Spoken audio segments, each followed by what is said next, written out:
This episode of PediaCast is brought to you by Genetics and Genomic Medicine and by Pediatric Rheumatology at Nationwide Children's Hospital.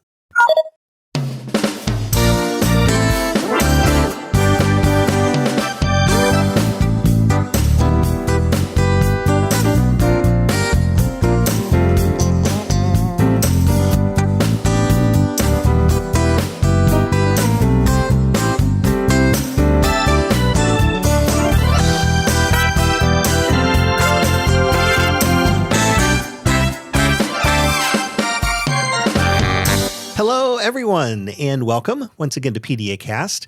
We are a pediatric podcast for moms and dads. This is Dr. Mike coming to you from the campus of Nationwide Children's Hospital. We're in Columbus, Ohio. It's episode 573. We're calling this one Rare Disease Day 2025. I want to welcome all of you to the program. So this is our very first episode of 2025, so I want to wish all of you a happy new year. And I was reflecting on previous New Year's on PediaCast, and it struck me, and I actually laughed out loud, like literally, when I thought about this. Back in, I think it was either 2007 or 2008, because we started this podcast in 2006. So we were one of the very first pediatric podcasts out and about. In fact, I think we were probably one of the first medical podcasts back then, because podcasts really got their start back in 2005. So we just started, a year after that and have been podcasting, all of these years since. And it was 2007 or 2008 when I wished everyone a happy new year. And in particular, I welcomed all of the folks who had received an iPod, not an iPhone, an iPod for Christmas, and welcomed them because, there weren't a ton of podcasts out there like there are today. And I thought, if I was a parent and I received an iPod for Christmas, I might look up and see if there's any shows on child health. And so I welcomed all of those with brand new iPods. And if there's anyone who did get new tech this year and you're listening to a podcast for the first time, and we are, one of your first listens, welcome and congratulations for joining the digital revolution. But anyway, I totally digress. Boy, this is a great way to start the new year. We do have an ambitious production schedule for you. We're really excited to bring you another year of content. And this year, we're actually going to have more episodes, more topics, but we need your help in filling the schedule. So if you have an idea for PediaCast, please head over to PediaCast.org. That's our contact page, or that's our landing site. And we have a contact page at the landing site, PediaCast.org. And just fill out that form, send it in. I personally read each and every one of those. If you do have a topic idea, let me know, and we'll try to get it into the lineup. Again, we have more spots this year, so hopefully you'll help us to fill the schedule, and we'll be able to talk about the things that are important to you. We're kicking off the new year with a look at rare diseases. Here's the thing, though. There are so many rare diseases, like literally thousands of these disorders. So even though each rare disease impacts a small number of people, when you combine them, it's a very large number, like 300 million people worldwide are impacted by a rare disease. And so lots of people are affected by one of these disorders or another. In fact, it's likely that you know someone who is impacted by a rare disease. There are that many of them out there that it's likely we each know someone. But again, each one is rare, and so there hasn't been as much focus or research into these disorders because there's not a large pool of people that would impact. And because we are in a capitalist economy, it does mean that our healthcare is driven by profit in many cases, and that includes research and funding for pharmaceutical research on rare diseases. And so these folks, you can imagine that's just frustrating that you have a disorder, just like someone, your neighbor has a disorder, but theirs is a common one. And so it's easier to, get help and have, research about your disease and multiple treatment options. And that is a luxury, really, for folks who are impacted by rare diseases. So today we are going to talk about rare diseases as we try to raise awareness and provide support and shining a spotlight on rare diseases. And that actually is also the goal of Rare Disease Day, which will be coming up next month, February 28th to be exact. That is Rare Disease Day here in the United States and perhaps worldwide. It might very well be around the world. But it is going to be an important day, again, to raise awareness, provide support, and shine that spotlight on rare diseases. So we're getting a little bit of a jump on it because I wanted this episode to be out there and well-established and available for everyone to share on Rare Disease Day.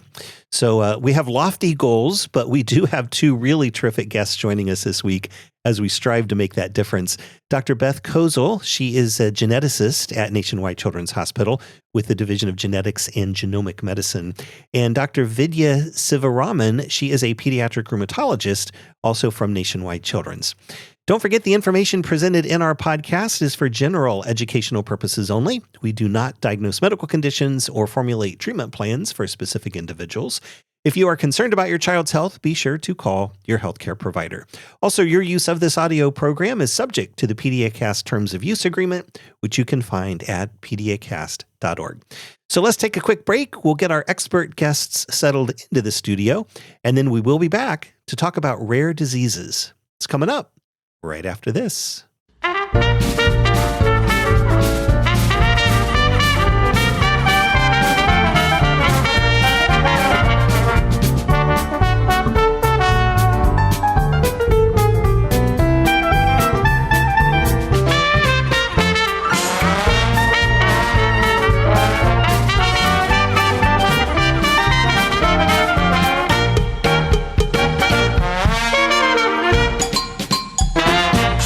Dr. Beth Kozel is Chief of Genetics and Genomic Medicine at Nationwide Children's Hospital and Director of Constitutional Genomics Translational Research in the Stephen Cindy Rasmussen Institute for Genomic Medicine.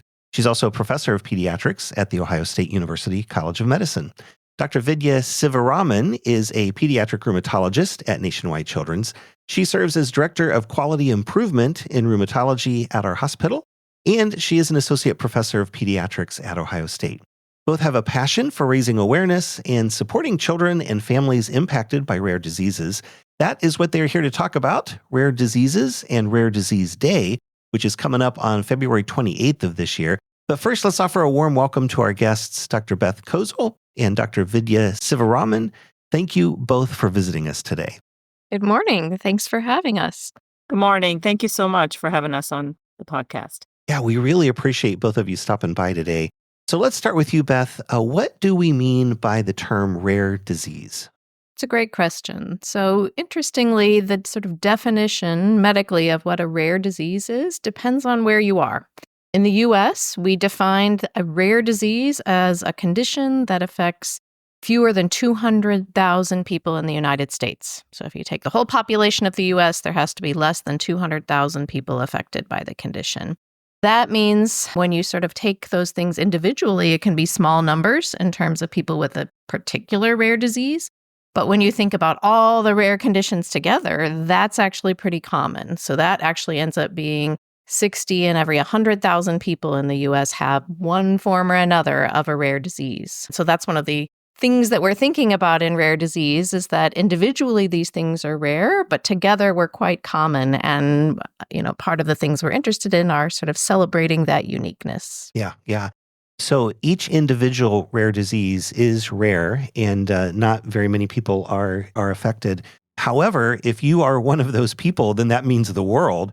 And if your family member is one of those people, and then it is likely that you might know someone who has one of the rare diseases because when we put them all together, as you said, one statistic I saw was like 300 million people worldwide are impacted by a rare disease. So not so rare, but as individual diseases they are, which I suspect can impact research into treatments. Just if you're from a drug company lens and you are trying to make a profit, then there might be less incentive for you to go after individual rare diseases, which I'm sure is very, very frustrating. Is that something that you encounter, Beth? Absolutely. So across rare conditions, and especially given the fact that we're learning more and more about new conditions all the time, that inviting pharmaceutical companies and otherwise to sort of participate in thinking about these conditions is harder compared to something like diabetes or high blood pressure that's sort of rampant everywhere. Really thinking about that sort of smaller community of people means different types of research studies, different types of funding for those sorts of things.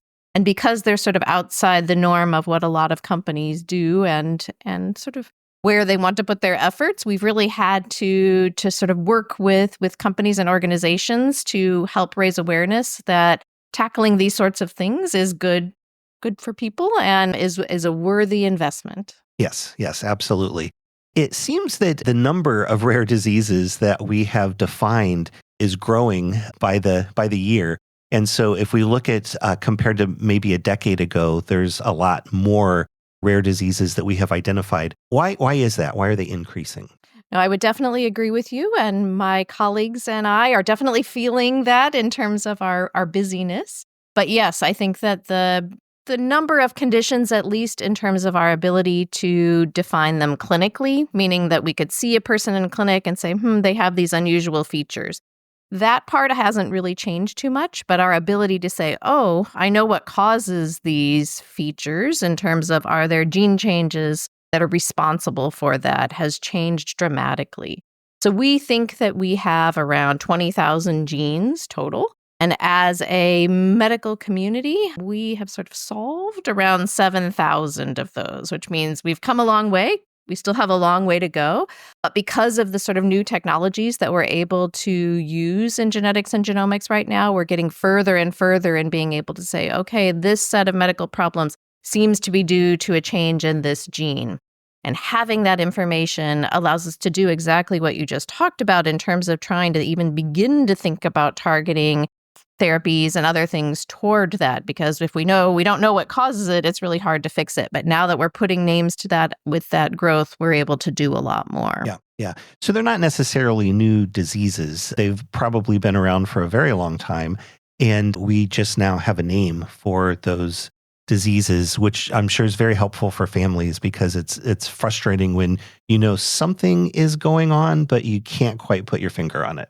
Absolutely. And it's allowed us to sort of distinguish things that previously might have sort of been lumped into sort of a group of people who have certain things in common, but to be able to say, oh, no, this sort of subset of people actually have something a little bit different. And again, in that situation, it changes the name a little bit, but might also sort of change our sort of therapeutic strategy and how we might help take care of people. Yeah. You had mentioned Rare Disease Day. Tell us about that. What is Rare Disease Day? Yeah, so Rare Disease Day is actually a global event commemorating patients with rare diseases, their caregivers, families. And so it's actually celebrated globally. And a lot of people don't know that. I didn't know about that till a few years ago. And every year it's observed on the last day of February, so February 28th. Or in a leap year, February 29th. So you're really trying to celebrate, how rare these patients are and, kind of bring them together. And so events are held throughout the world to commemorate Rare Disease Day. One of the big events, for example, is at the National Institutes of Health in Maryland to commemorate some of the research that's going on with these diseases, and various, children's hospitals and organizations around the country. One of the organizations that highlights this is called NORD, which is the National Organization for Rare Diseases. So every year, they actually identify some kind of a theme or a common topic for patients with rare diseases. And this year's topic, interestingly, is more than you can imagine. And I really like that topic because it really kind of highlights that there's so much more than you can imagine that actually is common to these diseases. So, for example, what that highlights is, as a rare disease, you may think I am the only person or I am one of very few people with this condition X, and so you may just feel very alone. But here, this is actually highlighting that you might actually have things in common with other patients, whether it's struggles related to getting a diagnosis, getting a treatment, dealing with a long-term or lifelong disease, and so on. So that's really a big part of what we're trying to highlight through this event. And I love that it's February 28th or 29th on leap years, because those literally are the two rarest days of the year, right? Absolutely. They happen the least often. So here at Nationwide Children's Hospital, we are going to be celebrating our 7th annual Rare Disease Day. Tell us a little bit about what we are doing to celebrate kids and families impacted by rare diseases. Yeah, so this is actually something I've been passionate about, throughout my career. And in rheumatology, our focus is a little bit different than with genetics. So we deal with a lot of autoimmune diseases and diseases of the immune system. And we're finding that many of those actually have a genetic basis also, but in some cases they don't. And so what we've done is really try to bring together these families with kids that are impacted by these diseases. And so in previous years, we've had over 200 people, whether it's patients, caregivers, family organizations, researchers, healthcare professionals, really anyone that has any interest with a rare disease come together for this event. So this year, it will be our 7th year celebrating this event. We're going to have the event on Saturday, March 1st in the morning from 9 to noon. It is primarily for patients and caregivers. So it's very much focused towards, a lay audience where we want to make it not technical, not, full of medical jargon that can sometimes make these patients feel lost. And so our program, I'll highlight just the two major aspects of the program. So we usually have a keynote speaker, somebody who can highlight in some way an inspiring story or an inspiring aspect of the rare disease journey. And so this year, our keynote speaker, we're excited to welcome Dr. Kara Ayers from Cincinnati Children's. And she herself has been a very strong advocate, patient, and researcher for rare disease. And she will be speaking about resilience within the rare disease community and how you can support your child after a diagnosis of a rare disease, and also for people with disabilities. So that's one major component. And then she actually will also be giving pediatric grand rounds the day before on Thursday, February 27th, as part of our rare disease awareness for medical professionals. And then the second part of our patient event, which we have every year, is actually a patient panel. And what we found is by having a panel of patients with a variety of rare diseases, we get to hear different aspects of their individual story. And that could be their challenges with getting a diagnosis, challenges with getting treatments, just day-to-day things that they're dealing with their child. And so that's often really powerful for families to hear it from another patient's perspective. So that's really been usually the most popular part of our event every year. And so we're excited to bring that back. Yeah.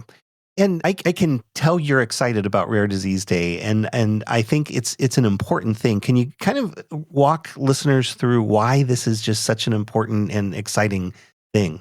Yeah. And so I think the biggest thing that we really want people to realize is that patients with rare diseases often feel very isolated because they feel there's only so many people in the world with this disease.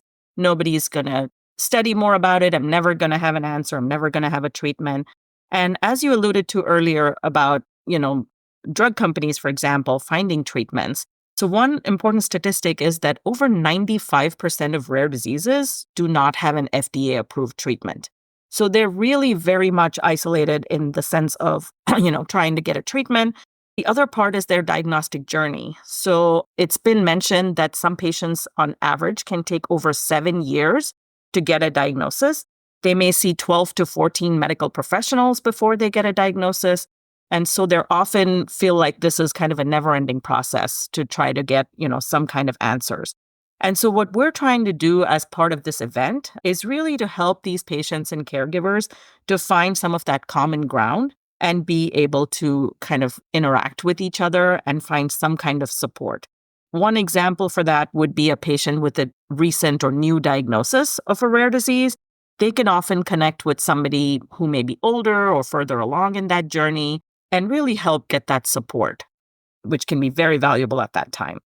For example, I'll share, just a couple of anecdotes from previous years. We've had patients that became such good friends from meeting at this event.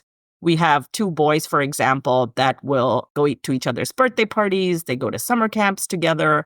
They even schedule their medical appointments at the same time so that they can come to clinic at the same time and get to hang out in the waiting room. So, this is really built almost like lifelong friendships for some of these patients. Sometimes patients feel that nobody's even heard of the disease that they have.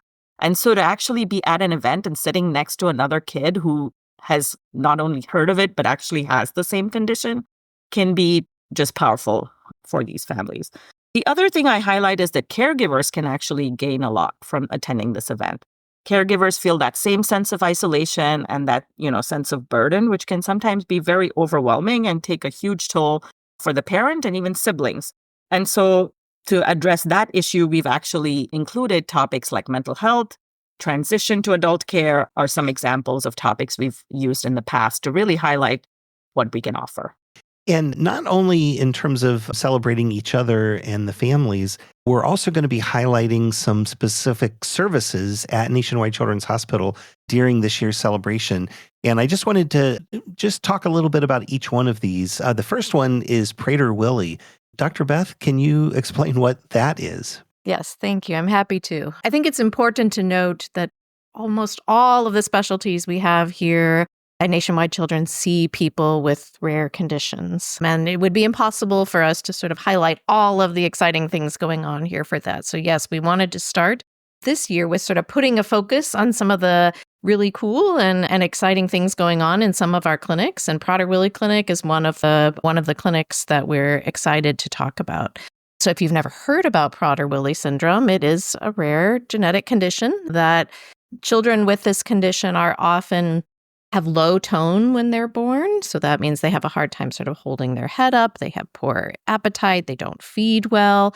But interestingly, then that changes over time where they have this sort of change in their demeanor such that then instead of being hard to feed and really irritable, they actually get really, really hungry. And I have this problem where they have excessive eating to the extent that sometimes families have to lock up food and do different things like that. They have other sort of developmental conditions associated with their growth and behavioral features that are common in that patient population. And so their health concerns based on their genetic condition covers a lot of different specialties within the hospital, which can make it hard for families to need to come on Tuesday to see this doctor and on next Thursday to see that doctor.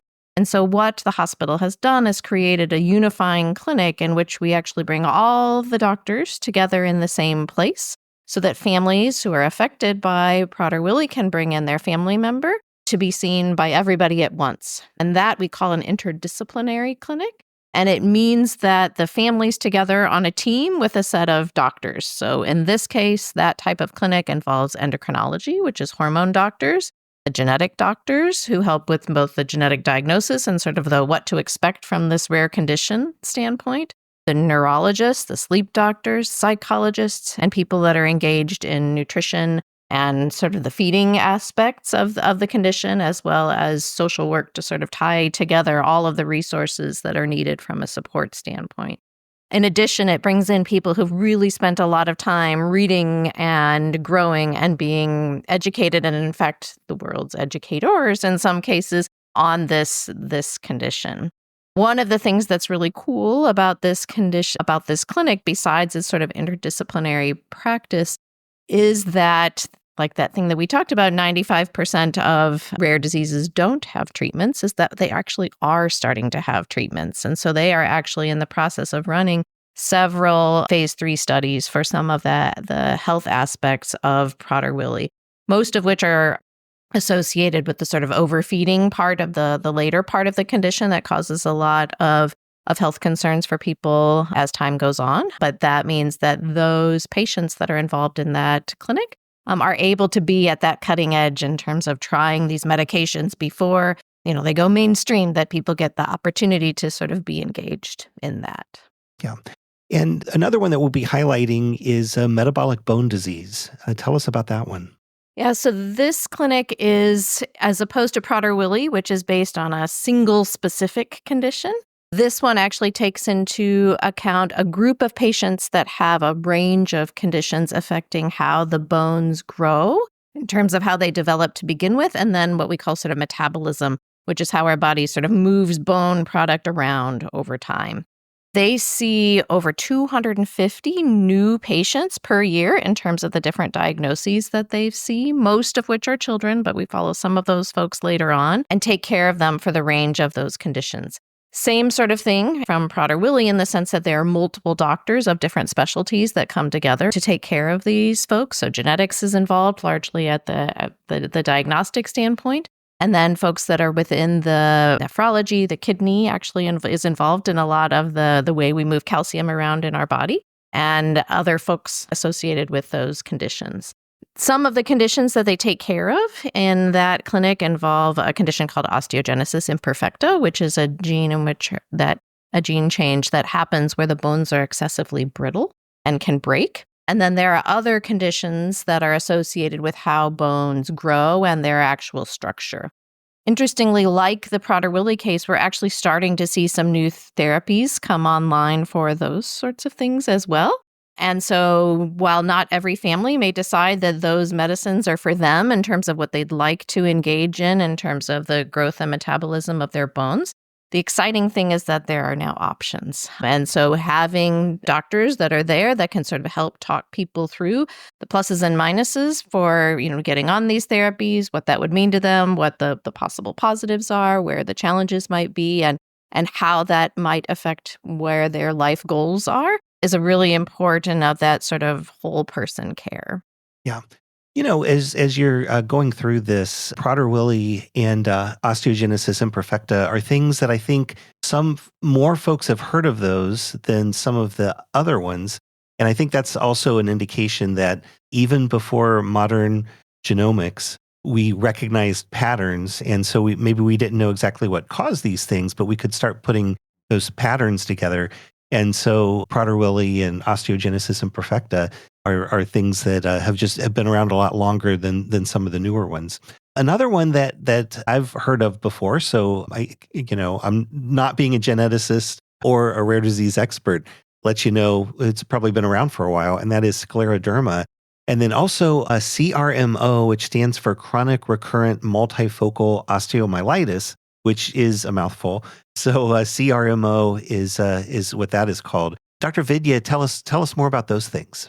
Yeah, absolutely. So these are a couple of rare diseases that we take care of within rheumatology.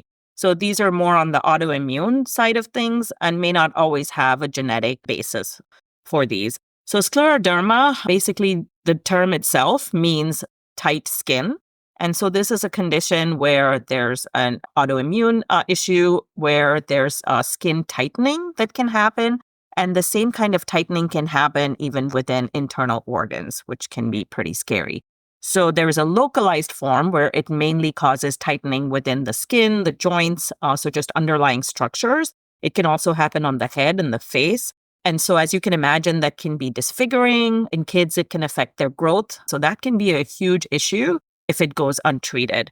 And so that's called the localized form, which fortunately is more common in children.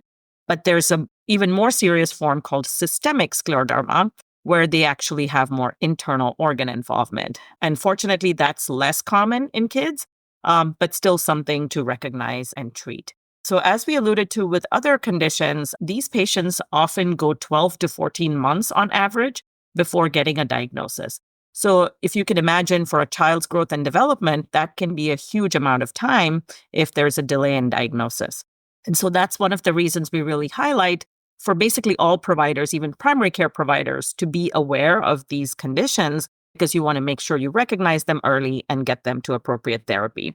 So for these conditions, we don't have multidisciplinary clinic, as was mentioned for bone clinic and Prader-Willi syndrome, but we do work with a kind of a multidisciplinary group.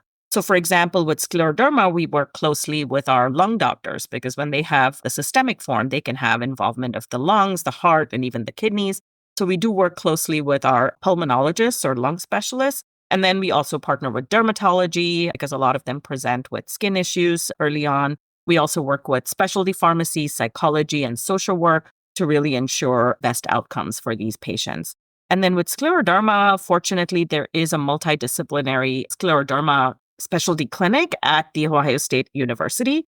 So when these patients are ready to transition to adult care, we're able to send them on to Ohio State to continue their care. And then as far as treatment for scleroderma, again, while we don't have specific FDA-approved treatments for children, fortunately, we have treatments that are used maybe for arthritis that we can sometimes adapt to treat these children with scleroderma. So we are able to offer some treatments. Another approach that I would highlight is basically becoming part of a registry. So when we want to study these patients with rare diseases, we often have to collect, multiple patients with that certain condition to even be able to study them over time. So we are fortunate to be part of an international collaborative, which is called the Childhood Arthritis and Rheumatology Research Alliance, or CARA. And through this, we have subgroups that study each of these rare diseases. And so I'm part of the scleroderma subgroup for CARA. And so we're able to bring some of that research to these patients and say, oh, another center is working on this particular aspect of research or this particular treatment. And so we can kind of learn from each other. The other area is that we also partner with patient foundations. So the Scleroderma Foundation is very active in Ohio. We're very fortunate to have a great foundation support here locally. And so I've been part of their team as a medical liaison. And then I also help organize national patient conferences for kids with scleroderma. And then moving on to the other condition you mentioned, which is the CRMO, which is chronic recurrent multifocal osteomyelitis. So this is a rare bone disorder, and it involves inflammation in the bones. So it's not an infection, but it's inflammation that's happening in the bones. And again, we don't know what causes it. And another term that's used for it is chronic non-bacterial osteomyelitis. So often osteomyelitis is an infection in the bone, but in these patients, there's no sign of infection, but you're seeing that inflammation within the bone. And again, here also, there is no FDA-approved treatment specifically for CRMO, but we have certain treatments that have been studied by the groups from CARA, which was the research organization that I mentioned. And so, here also we have patients actually with both of these conditions that travel from around the region. So not just, all over Ohio, but we have patients from West Virginia, Kentucky, sometimes even other states that will actually travel to be able to get that multidisciplinary and specialty care. We also partner with the Bone Clinic because one of the treatments for CRMO, interestingly, is a medication that's used to treat osteoporosis, and it actually helps with bone healing. And so that's another area that we're able to partner with the Bone Clinic and provide specific treatments. Yeah. It's just a wonderful thing that you can really highlight these 4 conditions for Rare Disease Day here this year. Is that something that you kind of rotate through? So next year, there'll be 4 different things that are highlighted? Yeah, this has been we're trying this year. So it's going to be interesting to see where we're going to highlight a few specific clinics. Because as Dr. Kozel mentioned, pretty much every specialty and every clinic at Nationwide Children's sees rare diseases. And so this way, we're able to kind of focus on a few diseases, focus on those patient organizations, and invite them to be part of the event and kind of connect with their audience. I love that because there's, of course, going to be something for everyone who's impacted by a rare disease during the course of the day. But by highlighting those 4, it does make it a little more likely that you'll get folks, more than one, who has a particular condition. And then, as you said, that can lead to lifelong friendship and support and networking and all of those things. So I think it's a great idea. And hopefully it works out and you can continue to highlight specific rare diseases on Rare Disease Day. Dr. Vidya had mentioned that there's often a delay in the diagnosis of rare diseases, which can be extremely frustrating for the family, for sure, but even for like primary care doctors who also know that there's something going on. And, you may have referred to this specialist or that specialist and nobody can figure it out. And that could become frustrating really fast. Well, Beth, can you explain why there is typically a delay in the diagnosis of these disorders? I think in general, it's because they're rare. And so lots of people haven't necessarily heard of them. And so there isn't necessarily if this happens, do this, that's in everybody's sort of repertoire of things.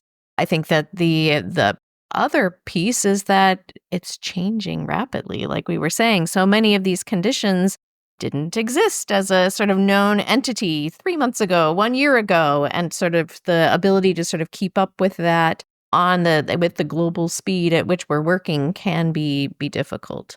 But I would say that if folks can get to us in genetics, we have a lot of really great tools to start to bring that together. So I personally, on a research side, work with a group of patients who have a condition called Williams syndrome, which is another rare disease. And when we've studied that within our patient population, what we've seen is that as technology has gotten better, the age of diagnosis has come down significantly. So it used to be back in the day, and we'll say the late 1900s, in terms of the late 90s is when the first test for that condition came to be a thing. But at that time, a doctor had to specifically know and suspect Williams syndrome to do that test. And they had to send basically the Williams syndrome test. And so the people who knew what Williams syndrome were could send that test and get that done. But in specialties or individual doctors who had not seen a person with Williams syndrome before, they didn't necessarily think to send the test.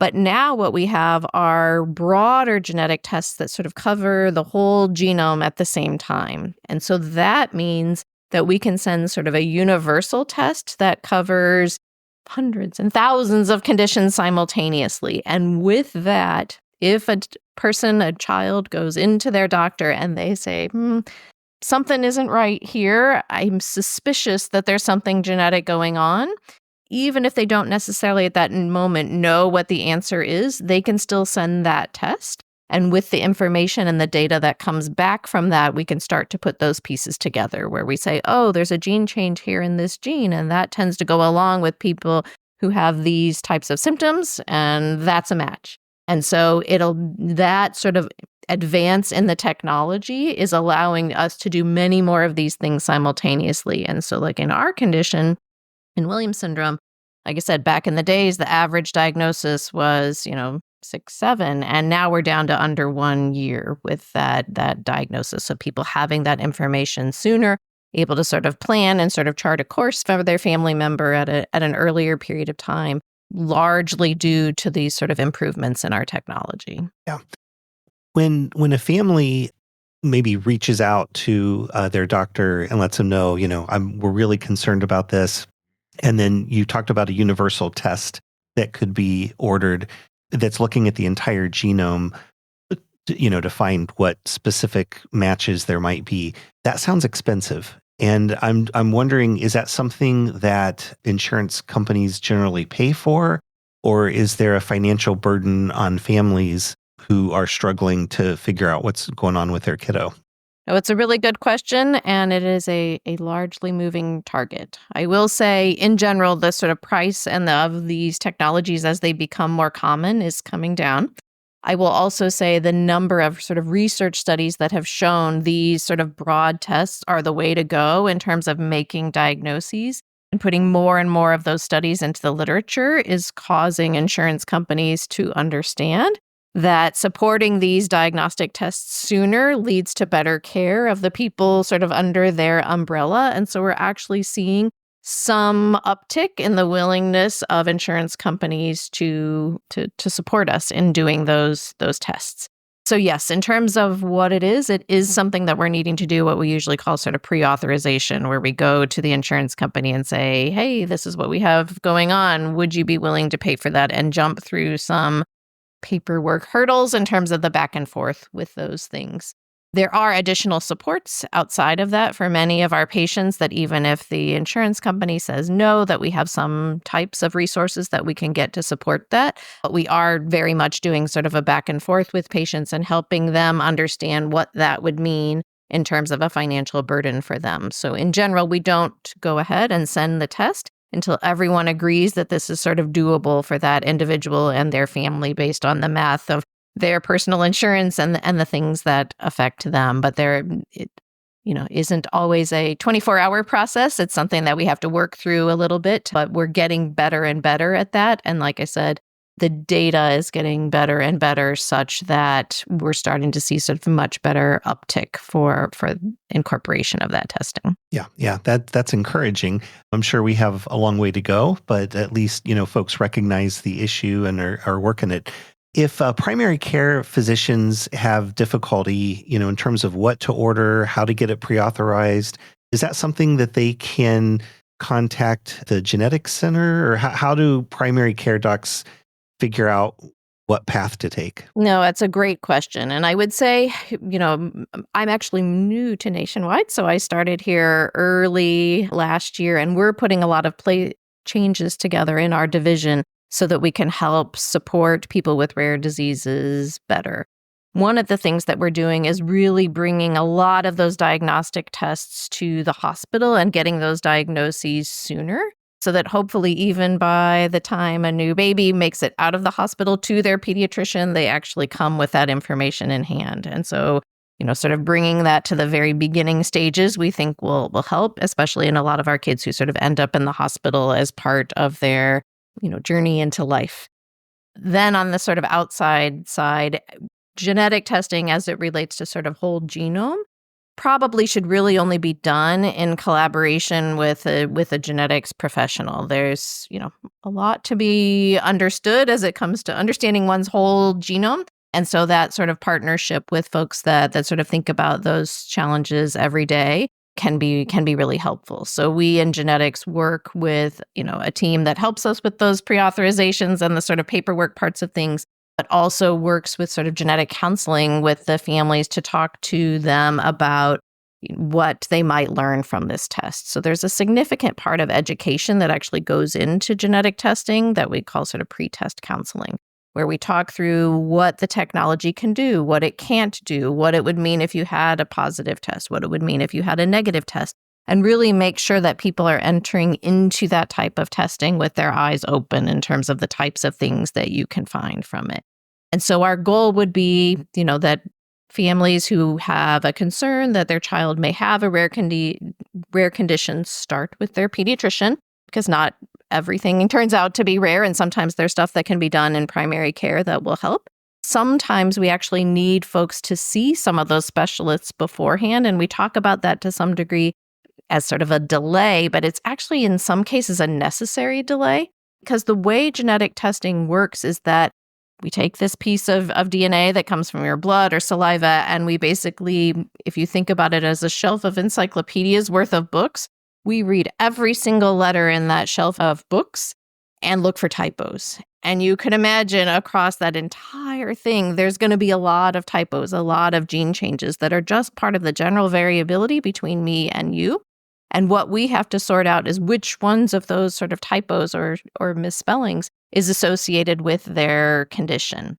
The best way we make that match in terms of the what we call the genotype, the gene change, and the phenotype, which is the patient's appearance and medical problems, is that if we actually have a good definition of their medical problems. So for example, if what the pediatrician knows at the beginning is that the child has a heart murmur, actually having had an echocardiogram to say the heart murmur comes about due to this change in the structure of the heart can actually be helpful then for that better pairing of information between the genetics and the heart change, because there may be 100 genes that affect how the heart works. We want to match the one that causes their specific heart problem. So there's a period of time in which we work in collaboration with the specialists in other organ systems, and then we put that together with the genetics. So, and like I said, what the order, whether they see for example, the cardiologist first, and then the geneticist, or the geneticist, and then the cardiologist, it ends up being sort of a team approach where everybody puts their sort of relative smarts into the mix to try to bring that diagnosis together. But in terms of the pediatrician, if they want to just make that patient's referral to come and see us, we're working our best to get people in as fast as we can in order to make that process work smoothly for people. Yeah, so you would think, well, could we get the appointment, but then get the blood work and the pre-authorization thing going? But that's a good point. You really want to know more information, so you're not just ordering haphazardly, you're ordering a little more focused, which then that also is helpful from a financial standpoint too. So as frustrating as that must be for parents, because there are these delays and sort of hoops that they're jumping through, and now I have to see this person and that person before we can order the blood work, but just sort of understanding the complexities and sort of having patience with one another and empathy and on all of those things. I'm sure it's not an easy task being in your shoes at times, I would imagine. It is, but there are definitely ways that we can do better. And so we've really tried. We've had a lot of meetings since I've been here, sort of thinking about what are the ways that we can improve those processes. Certainly on the things, the paperwork parts of things, how can we do that better, faster, and by people who are sort of really good at that aspect of the work? And then how do we coordinate best with our partners in other systems so that we aren't saying, oh, they're seeing this doctor, and then 6 months later, they're seeing this doctor. How do we sort of get those things closer in time and with better communication between those teams so that it becomes much more seamless? And I think that we will see, over the next few months, over the next year, that we really start to see that sort of coming together in a really sort of meaningful way. I do still put a lot of hope in terms of a lot of the work that we're doing at the sort of very beginning at the diagnosis phase for those folks, because I do think the earlier we get a diagnosis for people, the earlier they can start using that information to make medical decisions. And I'm hoping if we do a really good job of that, it will actually put less burden on that sort of the outpatient side of trying to get people in later on. Yeah. Dr. Vidya, can you kind of walk us through what this must be like from the parent standpoint, and how can they best advocate for their kids during this difficult journey? Yeah, absolutely. So this can be, as I said, a very big challenge for parents and caregivers. And, so one way I kind of explain that to families is I always tell parents, like, you're the expert in your child. Like, this is a condition that could have, as Dr. Kozel mentioned, they could have heart issues or skin issues or lung issues. And sometimes these happen over time. So parents are noticing, hey, this child just isn't the same as their brother or sister. Something is changing a little bit. Talk to your pediatrician. It's okay. That's the best way that you can advocate for your child. Look out for those things. Take pictures if you see certain things showing up or new symptoms or new signs of things. And I also compare it to like connecting the dots sometimes. So you have all these different little dots, and sometimes to get that rare disease diagnosis, it's kind of a unifying picture.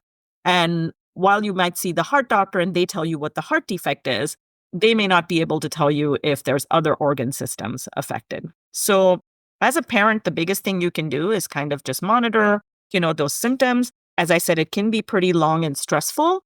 The other big thing is trying to find a medical home. So in a way, it is, you might be seeing your pediatrician, you might be seeing the heart doctor, but if you're starting to see other specialists, try to really build on that medical home where you have one place and, maybe one physician kind of directing all of that. And so for us, often in rheumatology, if it is an autoimmune condition like scleroderma that I mentioned, we're kind of that quarterback, we're the ones having to direct all of the others to try to, come up with a unifying treatment plan. And that's something that's actually been looked at nationally and even worldwide with this, rare disease approach. And so NORD, the organization that I mentioned, has actually established centers of excellence around the country that can actually be a medical home. And we're fortunate that Nationwide Children's was actually designated as a rare disease center of excellence in 2021. And so there was this competitive application that we went through. And so we're one of just 40 centers around the country as a rare disease center for excellence. And so that helps us to kind of form some of this unified model for diagnosis, treatment, and research for rare diseases. So that's definitely something I would highlight. Other things that patients can do and parents can do is, I think, like you said, it does involve some amount of that patience because, again, things may show up over time and you're trying to connect those dots. Sometimes I compare it to the TV show House, like Dr. House has to kind of solve that medical mystery. So we're sometimes having to do that. Another aspect, just in terms of medical education, even we're at that point where medical providers, a lot of the training is really to diagnose common conditions and not so much to diagnose rare diseases. So one analogy is that in medical school, you're taught if you hear hoofbeats, think of horses and not zebras. But these patients are actually those zebras. And so the zebra is actually a symbol for rare disease. And this is a way that we highlight to medical providers, patients, and families that these are rare. So bear with us. It does take time to get a diagnosis, but there are people looking out for you that want to study your disease and want to be able to help you. And we have come so far, and we're coming so much faster in the coming year. Yeah, and I would imagine that if you have a kid who is maybe they see this doctor and then the families really want to take matters into their own hands, which is totally understandable. And so you're like, we're not getting anywhere. So you switch to a different doctor and maybe a third doctor. And now you go to the ER because you think, oh, this is a children's hospital. Certainly they can figure out what's going on. And then 6 months later, you're back in the ER and then to an urgent care and then to a different doctor. Like if there was a way, someone could look down and say, wait, this kid needs to see the center, the genetics folks. And you know what I mean? And so I think that this is it's such a shame that it can be such a long journey for these parents. And I have so much empathy for what they're going through. But that's why we're here raising awareness about rare diseases. And hopefully this gets out to a lot of ears. For the listeners out there, this would be a really good one to share just because, we're going to be able to make a difference in folks' lives if they hear about rare diseases and then kind of connect that with, well, maybe that's what's going on with my kid, and talks to their pediatrician and maybe gets in to see genetics and finally we figure it out. That's the goal, right? I wanted to add, based on something that you said, just because it's exciting in terms of what we're able to do from sort of a research perspective, that there actually are folks here thinking about how can we use those parts in the medical history that come in. We're starting to use electronic medical records and everybody puts their information in the same place. And so when I see a patient, I am doing that sort of deep dive through that thing, but that's sort of manually and me looking at things. But how do we use some of these tools so that we can say, oh, this patient has this diagnosis and this diagnosis. If you add up to a certain amount of points, for lack of a better word, in terms of stuff going on, do we have the ability to do kind of what I think you suggest, which is sort of put a banner in their chart that speaks to their pediatrician or speaks to the folks that are seeing that says, this might be genetic. Could you think about getting them over there? Or this could be a condition that would do that. And I think that we're starting to get to that place of being able to sort of get around those multiple visits and bring them to a single central place to say, there's something going on here. This suggests a need to look further. And I think that's one of the places where technology is going to be able to help us in that regard. Yeah, absolutely.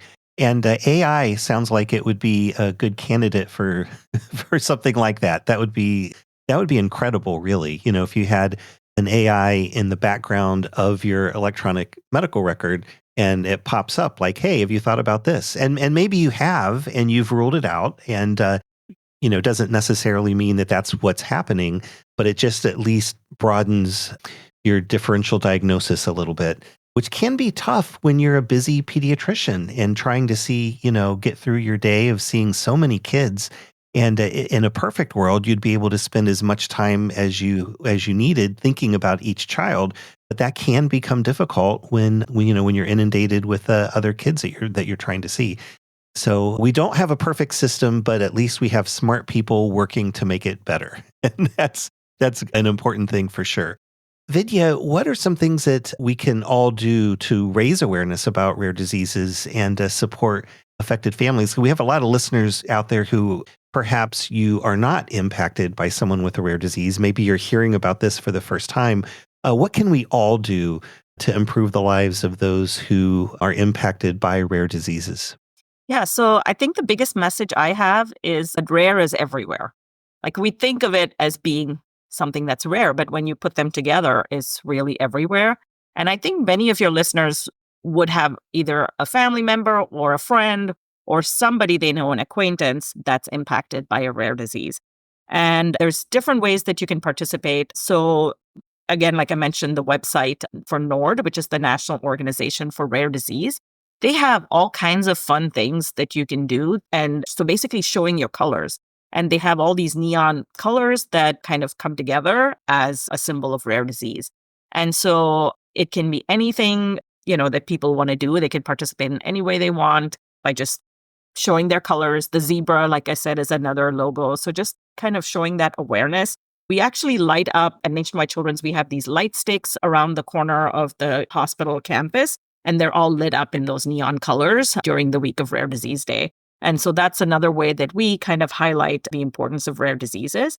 Trying to attend an event, in your area would be amazing to be able to just participate and connect with others. For patients, also, I would add the component of advocacy just at a local, regional, or national level, because oftentimes even our state representatives are not aware of these conditions and the challenges that they go through. So legislation can be another huge part that, people can play a role in. So reaching out with questions, anything that, they're interested in, whether it's that diagnostic journey, treatments, and really any way that they are able. Yeah, absolutely. And we are going to have a lot of links in the show notes for folks. So we will have a link to the National Organization for Rare Disorders, or NORD. They also have a page on their site that is more information about Rare Disease Day. We have a lot of listeners throughout the United States, in all 50 states, actually. And so, Nationwide Children's may not be the closest center of excellence for you, but you can check out NORD's website and get a lot of information and maybe find resources that are really close to you. Although I will say that if you are not able to find something close to you, we do take referrals from all around the country. And especially in the days of telemedicine and phone consults, there are ways that we may be able to help you here at Nationwide Children's Hospital, even if you are in Oregon, for example. And so we'll put a link to the genetics and genomic medicine service at Nationwide Children's Hospital, and also our pediatric rheumatology program at Nationwide Children's. And on each of those sites, there is information for contacting those services, not only for patients and families, but also for primary care providers who may have questions or want to make a referral. All that information is going to be there in the show notes. We'll also have a link to Rare Disease Day at Nationwide Children's Hospital so you can see all the things that are going on. And if you or your family are impacted by a rare disease, we would encourage you to register for Rare Disease Day at Nationwide Children's, which again is going to be on March 1st, 2025. And we'll put a link to the registration page in the show notes. So you can just go right over to PediaCast.org, find the show notes for episode 573. That is this one. And you'll get all that information there with links to all the things that I just mentioned. So once again, Dr. Beth Kozel and Dr. Vidya Sivaraman, pediatric rheumatologist, and Dr. Beth is a geneticist with our genetics and genomic medicine program. Thank you both so much for stopping by today. Thank you for having us. Thank you so much for this opportunity.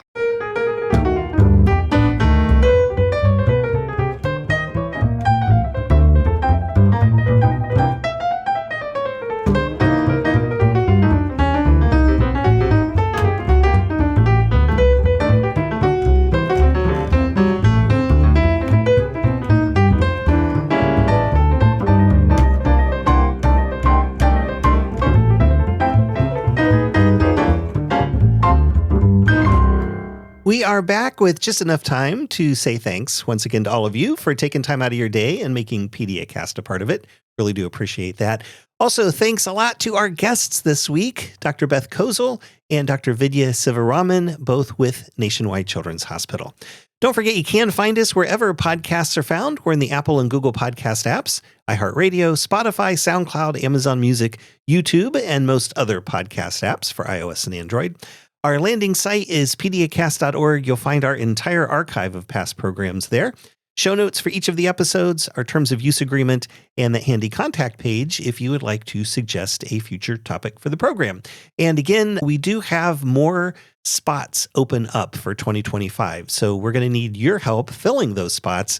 So if there's a particular topic that we have not covered, make sure you do check out the archive. Just do a quick search. And if we've covered what you're interested in the last couple of years, let us know if maybe there's a different angle that you would want to hear about. So if we've already covered something with a particular lens, let us know if there's something else or more that you need. And then if you don't find your topic in the last couple of years, let us know that too. And we'll try to get it back into the lineup for you. If it's been a long time, we'll just cover it again.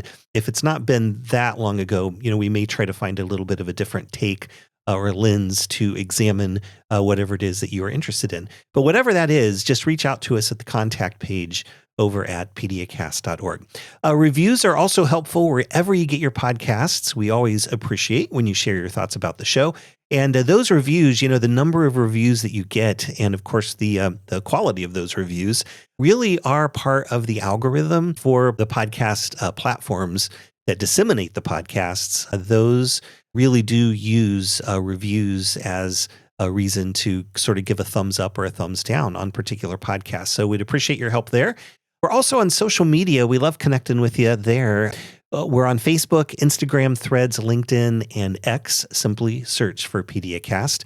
I've thought about Blue Sky. If there's a particular platform that it'd be easier for you to get reminders and promos for the podcasts, let me know that as well. We haven't updated our social media platform list in quite a while, so maybe 2025 is the year to do that.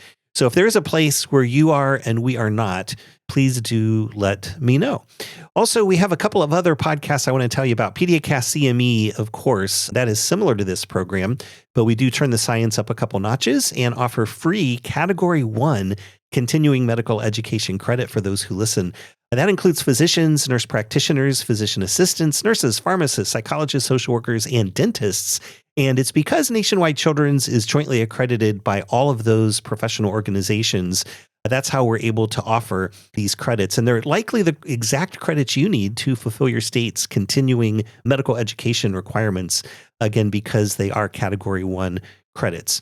Shows and details are available at the landing site for that program, PediaCastCME.org. You can also listen wherever podcasts are found. Simply search for PediaCast CME. You do want to make sure that the topic that you're listening to, especially if you're going to claim Category 1 credit, you do want to make sure that the topic matches your scope of practice. But, a lot of our topics over on that program are very broad. And so we do cover specific diseases, but we also talk about really big overarching things on that podcast as well. So it's likely that we do offer something for everybody. We also have a podcast for faculty at academic medical centers. It's called PediaCast, and that's coming to you from the Center for Faculty Advancement, Mentoring, and Engagement at The Ohio State University College of Medicine. That is just kicking off this month, and so I think it's going to be about the third week of January that we'll have our very first episode that you can find at famecast.org. And that podcast will also be available wherever podcasts are found. Just search for Famecast, FAMECAST, all one word. And that is our faculty development podcast, which again is just getting kicked off this month. I want to thank you all again for stopping by. And until next time, this is Dr. Mike saying stay safe, stay healthy, and stay involved with your kids. So long, everybody. Yeah.